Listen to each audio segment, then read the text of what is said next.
أعوذ بالله من الشيطان الرجيم بسم الله الرحمن الرحيم.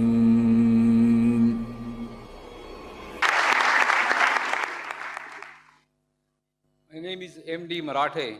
I am a technologist. Before I start, I would just like to explain that I would like to take the audience from the sentimental plane to a more scientific and rational plane. I hope I have a permission to that. Today's school books present the following information. In the course of evolution, the animal man or Homo erectus evolved 2 million years ago with a brain size of 1000 cc against a size of 400 cc of the apes. Evolution continued with the brain growing to 1400 cc 200,000 years ago, and this animal was known as Homo sapien. The present form of man was evolved about 35,000 years ago and is known as Homo sapiens sapien. Anthropologists have estimated that man developed a speech center in his brain 50,000 years ago. Now the question is, in this record of development, when did God originate and for what purpose? Number two, the progress of science has made it possible to... Only one question, sir. Any question? This is in relation to that. If you cut it short, the answer will not be long. Give me the time for the questions, please. Okay. Progress of science has made it possible to clone all animals, including man, to produce any number of animals having all desired characteristics. If God ever existed, how much of the power attributed to God is now left with him? Third one, God is described as a sea of kindness, finished, and mercy. Yet all leaders of all religions, when faced with the prospect of death, rush to a hospital like the one next door and never to the place of worship where they preached all their life that man lives and dies by the wish of God. Is there an explanation for this phenomenon? The brother has asked basically three questions. First, he gave, according to him, the theory of evolution of man and said, where does God fit in? Secondly, after as God has created all this thing, how much of his power has been reduced? Thirdly, that when you get sick, you run to the hospital, not to the temple or church or masjid. Three part of the question. He said the answer will be short. The question was long. So imagine, to give a detailed answer will take time. Brother, I'd like to tell you that what you quoted about the Homo sapiens, etc., you are talking about the theory of evolution, brother. Theory of evolution. I'm a medical doctor. I have not come across a single book in my life which says fact of evolution. It is theory of evolution. And even I know about the theory of evolution and about the Darwin's theory. Complete answer refer to my video cassette, Quran and Modern Science, Conflict or Conciliation. What Darwin said was only a theory. He wrote a letter to his friend Thomas Thompson in 1881 that I believe in this theory of natural selection because I don't have any proof. Only because it helps me in natural selection, it helps me in embryology, in classification, in rudimentary organs. There's no book saying the fact of evolution. All the books say theory of evolution. That's why if we have to say to a friend that if you are present at Darwin's time, Darwin's theory would have been proved right, trying to insinuate you look like an ape. There were missing links. Darwin himself said the missing links. You spoke about the hominids, you only spoke about one wave. I'll tell you about all the four waves.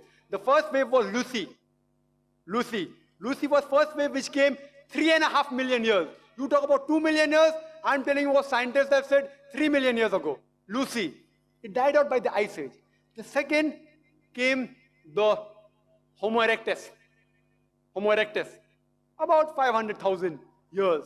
After that came the Neanderthal man. The third wave, about 40,000 years ago. And the last was the Cro-Magnon. But brother, there's no link between all these stages. It's only a hypothesis. According to P.P. Grasset,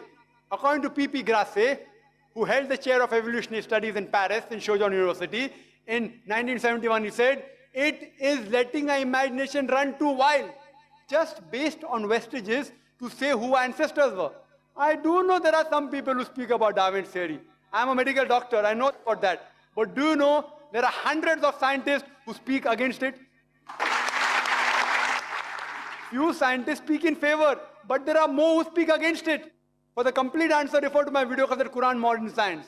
There are few scientists, because there's no fact of evolution, they say let's support a theory. Quran doesn't support any theory or hypothesis.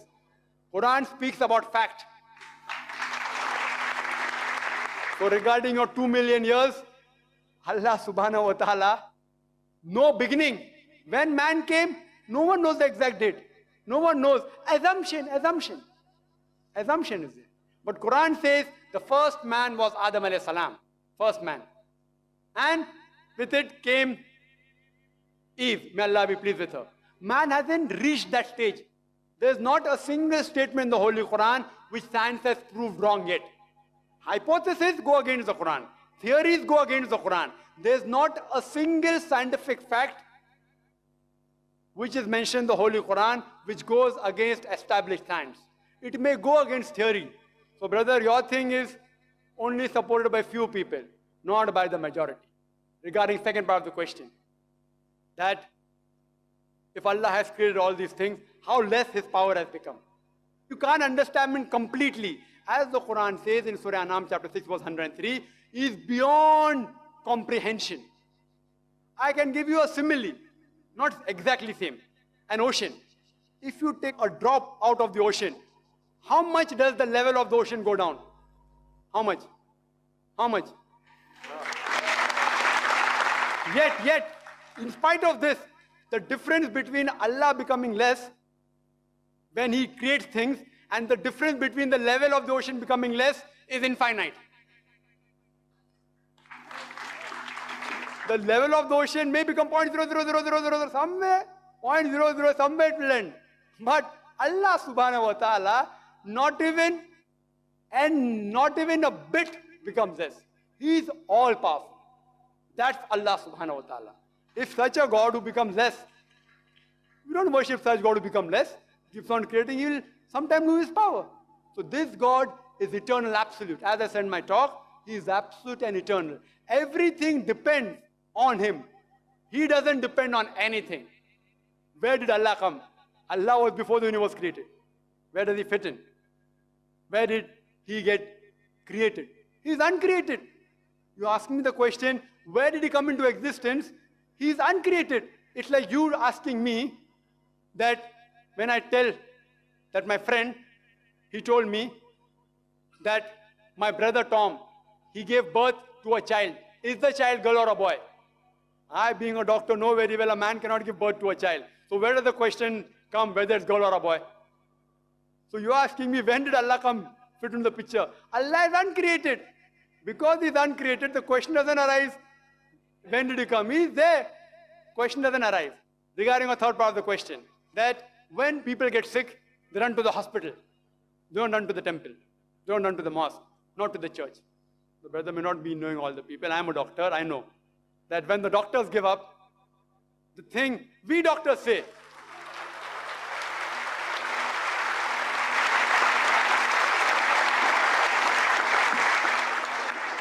we doctors say, Huwa Shafi, it is He who cures. That doesn't mean that a person gets sick, only go to the temple. Because the Quran says in Surah Nahl chapter 16 verse 43, as well as in Surah Furqan chapter 25 verse 59, if you are in doubt, go to a person who knows, who's an expert. If you get sick, besides praying to Allah subhanahu wa ta'ala, go to a person who's an expert in medicine, go to a doctor. Quran says that. But even after going to the doctor, have faith in Allah. Because He is the person who cures you. He can cure you with a doctor or without a doctor. So Allah subhanahu wa ta'ala says, we don't believe in blind belief. No Muslim scholar will ever say, if you are sick, don't go to a doctor.